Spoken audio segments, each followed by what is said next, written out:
weeks of a lockdown to curb the COVID-19 spread in the West African nation.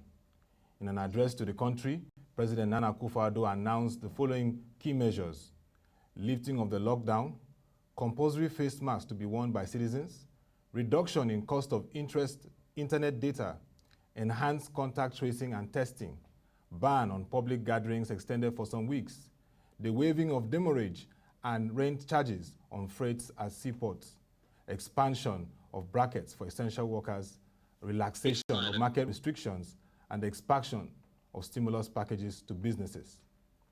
In Nigeria, the report we have is that Nigeria will benefit from the debt relief announced last week by the World Bank President, Mr. David Malpass, by virtue of its classification among the World Bank's International Development Association countries.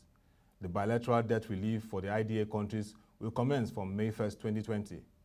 Finance Ministry spokesman said, "We have some IDA loans with the World Bank and some bilateral loans from China. Yes, we will benefit to the extent that the principal and interest repayments falling due, which to our understanding is a debt service suspension, not forgiveness until the end of 2020. According to the Finance Ministry, the benefit for Nigeria will be the fiscal space created through debt rescheduling and interest payments, which we are obligated to countries such as China and the World Bank. Today, on this Coronomics special edition of Economy and Politics Discourse, we will be looking at COVID-19, the impact, the challenges, and opportunities for marketing and advertising companies. To lead the conversation is Mr. Lolu Akinwumi, Group CEO, Primer Garnet Africa. He's here with us to discuss this. And I have my co-guest anchor, Mr. Bolson Omofaye, CEO, Frontier Africa Reports. Good morning. Good morning, Mr. Bolson. And good morning, Mr. Lolu. Good morning, Mr. Lolu. Good morning, everybody. Good morning. Nice to have you. It's good to see you. Thank you. So it's lockdown phase 2, day 7. How's the experience so far? How has it been so far? Yes. Well, it's from my perspective, it hasn't been too bad, except that the overall response across the country has been interesting. If you look at Lagos, from the opinions that I have gathered, the people who truly have been complying are the people in the ABC socio-economic groups. If you look further down the line, the D and D, not only have they not been complying, they have actually been rebellious. They don't believe in it. They make their income from daily wages. They are hungry. They don't have food. They began to enter the homes of people to demand for money and food. All of this, of course, were expected, but nobody knew that the scale would be this high. But it's gratifying to know that government and private individuals responded appropriately by providing some palliatives for them. And in the last couple of 5 days or so, again, coupled with what the security services have done, this kind of response has reduced. But overall, I don't get the sense that outside of the ABC socio-economic groups, the rest of the people in Lagos are truly complying. I've driven around, people are still grouping together. Nobody is really doing hand wash. If you ask them, they tell you they don't need it. The sense they have is that this thing is not for us, it's for the rich people. And I think this is one area where the government needs to really focus and educate them. There is a narrative, there is a debate that lockdowns in regions like Africa seem to be more elitist than for supporting the aspirations and challenges of the masses. What are your thoughts around that, Mr. Lolu? It is interesting, and because of the kind of work I do, I think part of the problem is this gap in communication. For example, I watch Sky News, and every 30 minutes, there's an advocacy campaign that lasts for 2 minutes. What we have is, while government has focused more on the health prevention sector, nobody is doing much about educating these people. The education is actually more important. And that is why I agree with you that they think it's something only for the rich. I mean, we even have ridiculous things that people say if they eat hot amala and ewedu, the thing won't affect them. If they drink illicit gin, it won't affect them. The problem is that government, in my opinion, can do more in terms of educating them and letting them know that, number one, this thing is very dangerous. Two, you must comply. You must comply. Washing of hands, this grouping together cannot happen. And in fact, just the other day I did with the demo and I said, look, every time we give people food, let us put a bar of soap so that we begin to integrate the very critical habit of washing of hands. If you notice, the incidence is growing. As I just today night, we had 630 cases. That shows it is growing. And this is a country where we don't have actual statistics. I fear that the number is small. All right, Mr. Lulu, now let's get down to our discourse for today. We're looking at the marketing and advertising companies. So first, let's look at, from the global perspective, an overview of the impact of COVID-19 on the global advertising industry. Can you just give us some synopsis on this? Yes, I can. Globally, it's been a disaster for the marketing communication industry. I can tell you straight away. Expenditure in terms of spend has gone all the way down, minus 20%. Retail is down by at least 90%. Ad spend itself globally has gone down, if you want to put figures on it, by $20 billion between January and now. And all kinds of things. It's quite clear that if people are home and they can't go out and normal economic and retail activities have stopped, no shops are on, no cinema, nothing, then you can be sure that the ad industry is getting the biggest kick in the ground, in their guts. It's a complete disaster, and we're all concerned that recovery may be extremely difficult. It will happen, but it's going to be very, very difficult, and that is done globally. If you come home to Nigeria, I wish I could find another word stronger than disaster. All economic activities have stopped. Clients are not advertising. There's no cost to advertise. There's some advertising going on, e-advertising and all that, but the advertising activities, the way we know them, they are down, and we don't know, for how long this is going to happen. Wow. Mr. Bolson, when you look at the challenges of businesses today, globally, we're seeing in the US, Mr. Steve Mnuchin, the Treasury Secretary, talking about a possible deal with the House Speaker, that's Nancy Pelosi, for additional support for small businesses at this point. Yes. And we're also seeing Mr. Rishi Sunak, the finance minister in the UK. He just announced the 1.6 billion pounds additional support to businesses. In Nigeria at this point, shouldn't we be looking at some level of interventions when you hear the losses, the challenges for industries like marketing, advertising at this time from Mr. Lulu? Well, I sympathize with everyone, and I sympathize with every industry, but definitely certain industries will take some of the hits, some will take it much deeper than others. But I think for certain sectors of the economy, advertising is very important at this point in time. For example, those who are in healthcare and pharmaceuticals. This is the time they should do a lot more in terms of advertising spend. Again, because they are in the front line with the medical staff and healthcare staff in terms of providing health care to people. Companies that are also in the business of soap making, Dudu, for example, and a few other brands, that Tetmosol, whatever. This is also the time for them to also do a lot more advertising in terms of encouraging people to wash their hands, Dettol, for example. So this is the time those subsects of the economy should do a lot more in terms of advertising, whether it is hypo or in terms of cleanliness, general hygiene, and all of that. banks, if you look at the financial services industry, this is also, I can see a lot of them doing a lot more online through digital.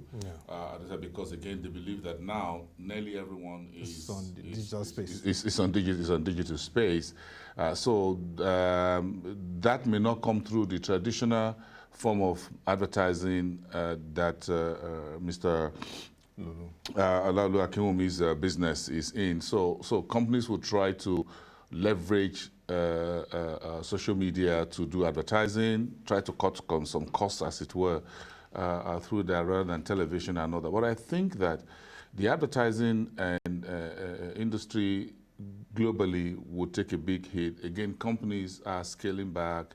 Oil companies are scaling back on investments and new productions. The airlines, which are the front line of sizing, like South Africa Airways. I'm telling you, Boeing is in very serious a problem. Then you look at related industries around aviation, for example, those who do travel and tours, packages to Dubai to go and visit South Africa, go to Mombasa, those who are doing travel and leisure business. These are very good radio, television, advertising packages that folks have thought that by this summer, there will be big business, and I'm sure Mr. Olaolu can relate to that, that there will be a lot of radio advertisements about go to Dubai, go and shop until you drop and everything. So everybody were happy, thinking that this summer was going to be big. Their tickets, planned everything. People bought tickets. And so travel, aviation-related industry are the ones who will be hurting again the most. So it is the what you can call the vicissitudes, if you want to call it that way, that comes with your territory when it comes to that. But I know that advertising is not dead. Advertising will come back. It's not dead at all. I'm sure Olaolu and his colleagues will be on the drawing board by now, re-strategizing, looking at new ways to reach people and still make money from big ticket clients that may want to bypass the traditional advertising way to reach people through social media and all of that. So this is the time for rethinking in terms of advertising strategies for those who are real practitioners. And I know if there's anything that is keeping Mr. Akinwumi up late at night now, it's about how his clients would all go to social media and deplete his portfolio. Yes.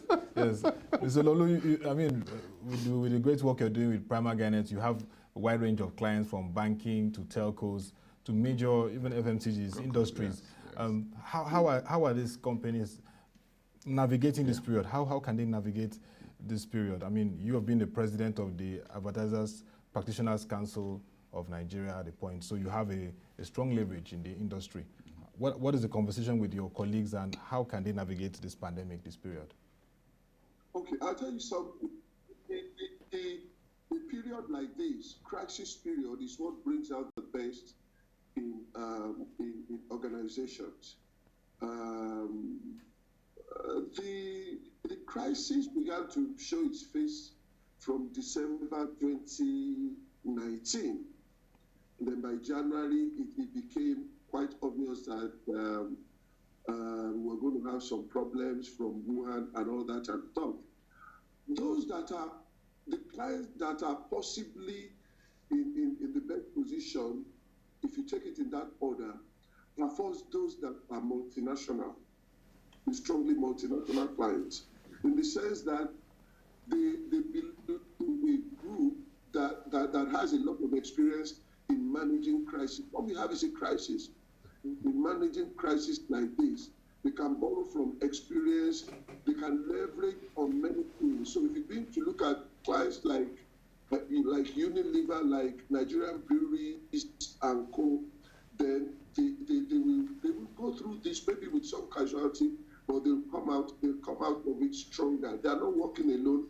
They are working within a global group. Those also that are likely to benefit from this incidentally are the telcos. As we are talking, more people are using their services.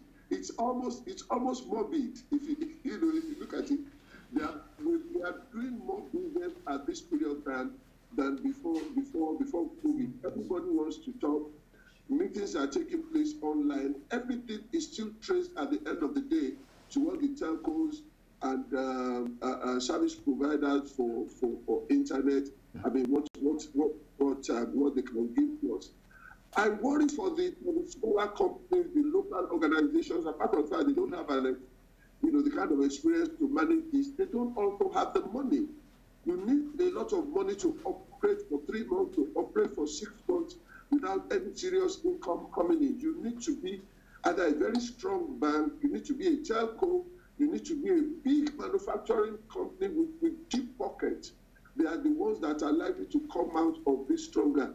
I stand and I believe that many of the local smaller businesses are going to suffocate. Many of them are going to die. They simply cannot go on. Banks cannot give loans at this period, and really, that is the truth. It's part of what we really must prepare for. Wow, really a challenging phase. But what are the opportunities for the PR, advertising, and even marketing firms at this point, amidst this very challenging outlook we are seeing from COVID-19? Okay, I spoke to a global audience on this, and this question came up. And one of the things we must do is we must learn to reinvent ourselves. How do we begin to look at this? The global financial institutions have said that post-COVID-19, and by the way, most of the countries in Europe and North America are targeting summer. I'm sure either this COVID goes or not, they must begin to do something latest by summer. We are looking at June, we are looking at July. So what can advertising agencies do? Advertising agencies will need to possibly put aside the traditional business that we do. We have been told that post-COVID-19 service is going to be hugely in demand globally. The airline industry is suffering now, but it's going to have a spike as soon as this thing is over. People need to move around. People will move around. So a forward-looking advertising agent in the industry, and I told my colleagues yesterday, must begin to shift their attention towards services and service. They are the people that we need a whole lot of our services. People have been home for 4 people have been home for 8 weeks. When they come out, they will need a whole lot of services. And we should be there to support the service providers in communicating all this to the client. So that's one big opportunity for advertising agencies. Services are going to be big. Manufacturing will continue to be very sluggish. Services will be big. Services will offer opportunity. And you said something important. You said traditional advertising. No agency in Nigeria can survive on traditional advertising. We stopped being traditional advertising agencies possibly 7-10 years ago. We have strong departments and operations in e-advertising, social media advertising, internet advertising, and otherwise we would have died. The traditional advertising has taken a hit. There is nothing like that anymore. People have upscaled, and advertising agencies in Nigeria have responded appropriately. So I would put my bet on services. Services could be food. Services generally. Let the agencies do a whole lot of research in terms of areas of core services. Let them identify the clients that are critical. Let them develop strategies to help them come out of this situation. We have been told that if care is not taken, by the end of the year, we may have a recession. Let us work towards partnering them, and then let's see how the rest of it goes. Okay, Mr. Akinwumi, I have a question, and I'm sure even though you're in advertising business, you've seen what the government has been trying to do in terms of the various fiscal stimulus. I'm sure you spare some time to listen to what the central bank is saying, reading the news, what the central bank is planning to do, the Ministry of Finance and all of that. Are you encouraged by what the government is trying to do at all levels to try to re-engineer the country's economy and redirect it during this COVID period and post-COVID-19? Do you think there's anything here that the advertising industry can help the government to achieve moving forward, as you see the central bank focusing on pharmaceutical industry, focusing on manufacturing industry, the value chain in agriculture, agro-industrialization, and all of that. Is there something in here for the advertising industry that you can think of or bring on board? Thank you. In principle and on paper, a whole lot of the palliatives, the ideas from government are good.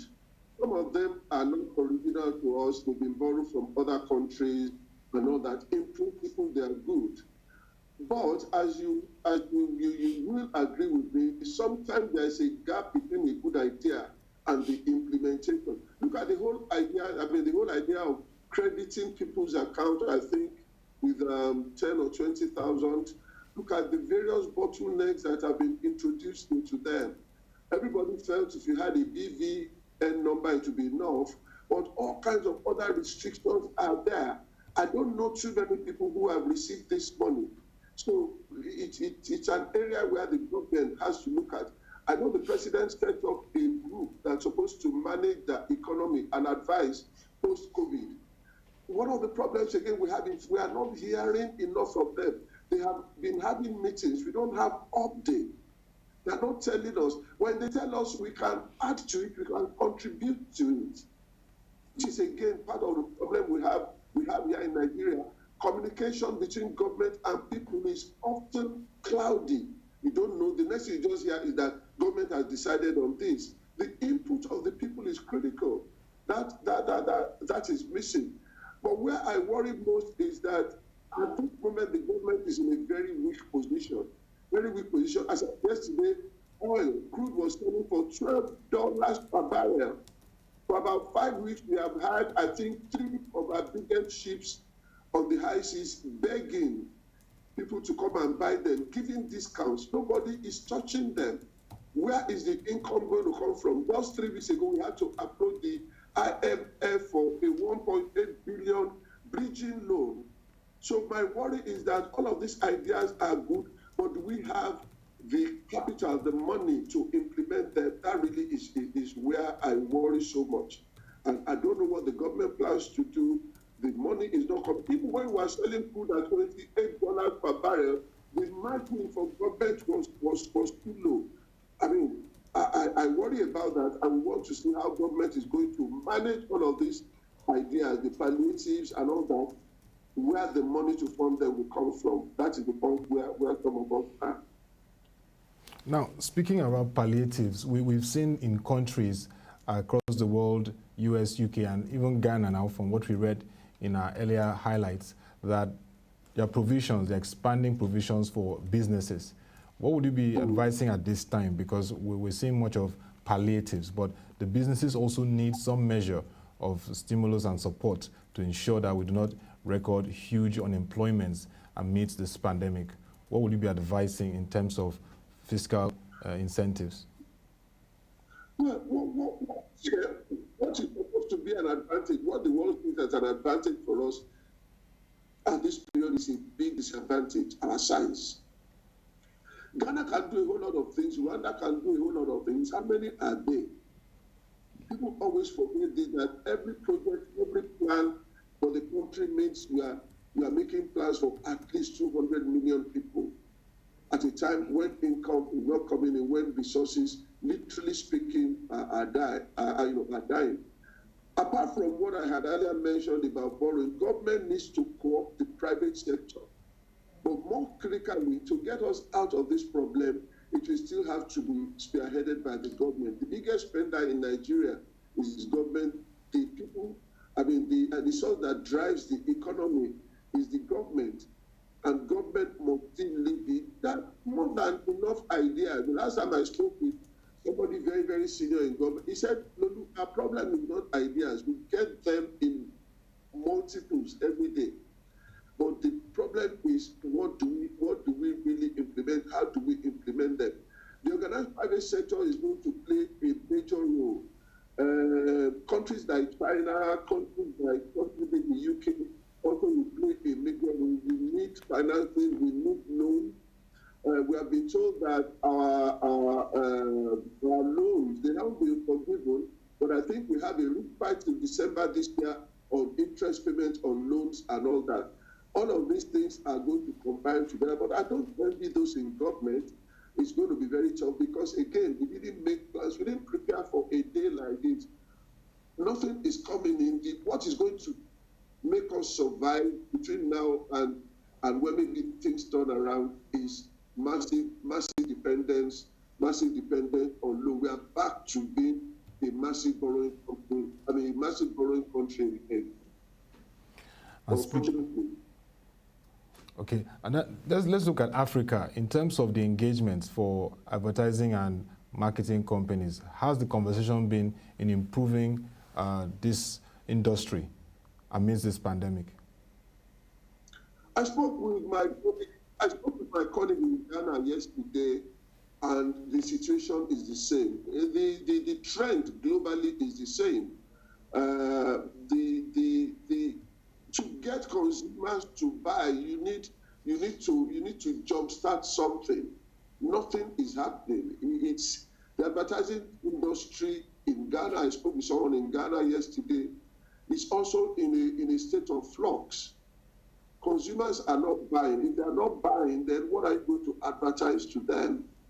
So the situation we have here is pretty much the situation in many other countries. I spoke with my colleague who is in Tunisia, and it is still the same thing. But everybody is hoping that when the lockdown is lifted and people can come out, then they can generate demand again. They can get the industries producing, they can get the service providers active, hotels are open.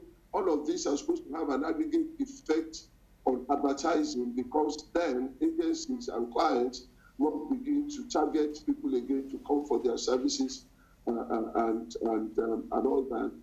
Even banks, I have often said that if this goes on for too long, it's going to affect banks. It may look as if they're doing quite well and all now, but at the end of the day, if people are not making money, and that is the key thing we must all know, people are home, maybe salaries cannot be paid and all kinds of things are not happening, then they cannot generate demand. It will affect even banks as well. It will affect even telcos as well. If all I have on me is 1,000 naira and it's between buying food or buying the charge plan, I'll go for food. So ultimately, it will affect everybody. And I agree with that. That's a very mid to long-term view there from Mr. Akim. Again, because right now it looks like everyone is getting on the internet and using data to talk, to do meetings and all of that.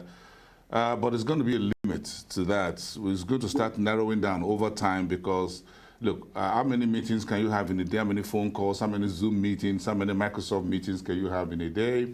How many people can you get together? And so when income is getting very narrow, the pipeline is getting very narrow, even the telcos will start feeling it. Like you rightly said, if I have 5,000, I have to decide on whether to recharge a package of a 3,000 or to pay my DSTV subscription.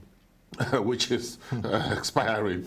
Well, once the telcos start feeling it, they are making money now, and the banks will be smiling somehow, at least through the telcos' accounts. But there's a limit to that as we move on. And once banks start feeling the pinch in terms of income, then we are in a very serious problem. And I agree with that view. Mr. Thanks for bringing that up into the conversation. Because once the banks get hit and their earnings are affected, because industries are not producing, as it were, even the multinational sales have gone down. People are looking for little alternatives to some top brands. I don't want to mention names here. If you talk about confectionaries or beverages, so folks will say, like, look, if you can't buy XY, Milo, Bonvita, when can you look for some options that are cheaper? Because income is narrow and revenue. So they will start, and they're not going to start producing, because again, the warehouse will be filled up. Who's going to buy it? So it all goes back to raw materials, it goes back into inventories, supply chains, and what have you. Now, before you kickstart all this, the engine all over again. And again, for some of these big industries, I feel for them, like Cadbury, like Nestle, some of the equipment they have cannot afford to be shut down. whether they are producing or not. They are heavy equipment. They need to be on electricity 24/7, 365 days a year. Nigerian breweries, Guinness, the rest of them, they have equipment that whether it's producing something or nothing, they must keep them on electricity. That means the cost of keeping those equipment hot is there and on, but it's not producing nothing because the workers are at home. So who's going to pay for that at the end of the day? So will they start dipping into shareholders' funds? Will they start dipping hands into their reserves? Will they start dipping hands into whatever? It's a very tight rope we're all walking. Thank you, Mr. Akinwumi, for your insights and comments. So, Mr. Okay. I mean, this will be okay, sir. See, I think the way the Nigerian government operates, I have a strong feeling that things are going to change. Apart from the fact that our earnings from crude have dropped and they're likely to remain low. The best time to sell crude is during winter. When it's summer, you really don't need so much. I mean, that has been the pattern over many years. So government must learn to cut its expenditure. In a situation where in our budget so much goes to salaries and all, certain decisions must be taken. In fact, IMF and some of the global lenders are going to give us very, very tough. We are back to the tough condition days of IBB. I'm sure they'll give us very tough conditions. It's good that the government reduced the pump price of petrol, at least. I know that was done so they could reduce inflation. I think it's a very, very good move. Like I said, the government must lead the economic revival. They must show the way. They must offer incentives. They must offer encouragement. And now, this is the time that we really must stop paying lip service to diversification. And sometimes you wonder why we haven't done it. We need to do something about agri, about solid minerals, about services, entertainment, and all that. There are areas that are crying for investment. There are areas with there are low-hanging fruits, and I want to believe that government is going to do something about them. And finally, this is the time also to look at our infrastructure. Our health infrastructure is zero. There's no. We can't point to 2 or 3 decent hospitals in this country. I was joking with a friend of mine that what if we were to have a major international conference of heads of state in Abuja and 2 of them were to fall critically ill? What hospitals would they take them to? Modern hospital, apart from quickly flying them out. I think this period should also help the government to look at our infrastructure so that we can actually begin to invest in them. Thank you. Maybe I think there's some hope here to the earlier part of your conversation, Mr. Akinwumi. I'm just reading the front page of one of the newspapers today that the Oyo State House of Assembly has agreed to cut their allocation by 30%. I think that's some good. So that they should go to the National Assembly. I'm sure you will want this across the 36 states and the FCT. If the state, all the state of assemblies do 30%, I think that will be about 30% across 36 states and the FCT. That's a whole lot of money. Significant if you take the significant impact, 30% across board, so then you have the Governors Forum sit on this and say, look, let us do it as well. And the leadership of the National Assembly says we'll also take 30% or 35%. They are the bigger boys. In fact, they can take 40% at the National Assembly, Senate and House of Reps for 2020, 2021, at least for 2-year period. Bodies like IMF, like World Bank, they are going to give us conditionalities before they release money to us again. Going back to that era. Yes. Profligate just must stop. No, there's no free money. There's no free money. Every lender, every creditor wanting to give you money now will squeeze every juice out of you to be sure that you're compliant, because you are not going to get debt relief or ask for your share of money with the IMF and they see you living large. We're buying new luxury cars and it's a business as usual when you are the borrower, but the lender is squeezing the money out. It's not balanced. Yes. You need to give something. You need to put something on the table. Yeah. I think your state should be commended for what is in the news right now. The House of Assembly setting the pace. Yes. So, Mr. Lulu, just share with us your closing thoughts and also factor in the fact that across the world now we're seeing some restiveness in terms of the lockdown, protests in the US, concerns in the UK. even in large populations like India and Indonesia, Nigeria is also a large population country. How can we manage this challenge? You'd want to curb the spread of the COVID-19, and then there's the challenge of reopening the economy for people to really get their lives back on. See, we can't continue to lock people down at home. Honestly, I think we've reached the end of locking down. Let's take some certain steps. Let us insist that everybody that gets out of his house wears a face mask. Let us try and educate people and, if possible, enforce social distancing. Let us try and educate and, if possible, enforce hygienic habits like washing your hands. You can't simply lock people down at home. Even the World Health Organization has said the model will not work for Africa. It's not going to work for Africa. The restlessness you are seeing on the street, if lockdown goes beyond the new week we have entered, there will be crisis. We don't have enough soldiers or policemen to contain, to contain what we saw in the last few weeks. I think this is inevitable. If government will focus on this and compel people, there will be casualty. There will be casualty because some people will not obey. But simply sitting down at home doesn't.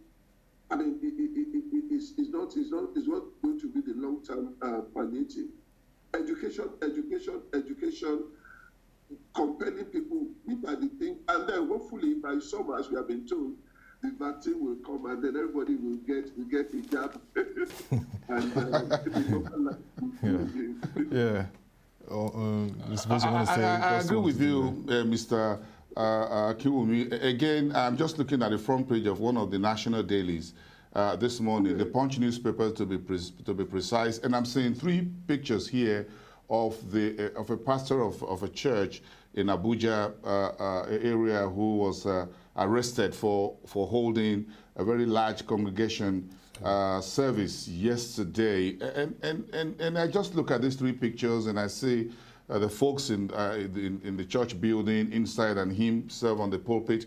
So when you're talking about educating the people, our culture, our religious beliefs and sentiments and all of that at this point, also, because I think if there are institutions that should be at the forefront of helping the government to educate the people and lead by example, religious organizations should be one of them. Yes. And it's so appalling that some within these religious bodies still will, yesterday, Sunday, at the peak as we're recording more cases, still hold a church service in which you have dozens and dozens and dozens of people. And you just need to look at these pictures on the front page of the newspapers, and it's so heartbreaking that those who are ought to be knowledgeable, intelligent, and law-abiding, some of them are at the front of disobeying the law and putting everyone's health at risk. That is on one side. Then we saw the burial of the former chief of staff, Abakari. Now the presidency is restricting, saying they're shutting the doors to the media and others who attended the burial and all of that. Some of this, I think, could have been prevented by pre-burial of the late Abakari. The gentleman, be sure that we have a proper burial arrangement before we resort to this, because you can bar the journalists, you can bar ministers and others who attended the burial from the villa, but you can't bar them from their homes. So if it's the wife that attended or the husband, you can't bar them from their homes and friends and within the neighborhood. So these are some of the, I think there are lessons here for us, both at the top and at the lower level. So as we're trying to educate the people at the bottom of the pyramid, I think it's also good for those at the top of the pyramid to also take some of these issues on board. And set the example. And set examples. Yes. Good examples. Yes. Yes. Thank you very much, Mr. Lulu Akinwumi, Group CEO, Primark Garnet Africa, notable marketing, advertising expert. Nice to have you talk about COVID-19 and the impact on the marketing and advertising industry. Really nice to have your inputs today. Thank you very much. And also, Mr. Bosun, you're still here with us Thank you so much. The next segment. I appreciate it. And so that was the economy and politics conversation in Economics Discourse. We looked at the impact of COVID-19 on the marketing and advertising companies globally, Africa and Nigeria. 10 a.m., we'll continue with the conversation on the market review, and we have Mr. Babajide Ogunsanwo, a data analyst and founder of Factbox. He'll be discussing who lives in Nigeria, analysis on Nigeria's new demographics. So stay tuned as we continue our conversation.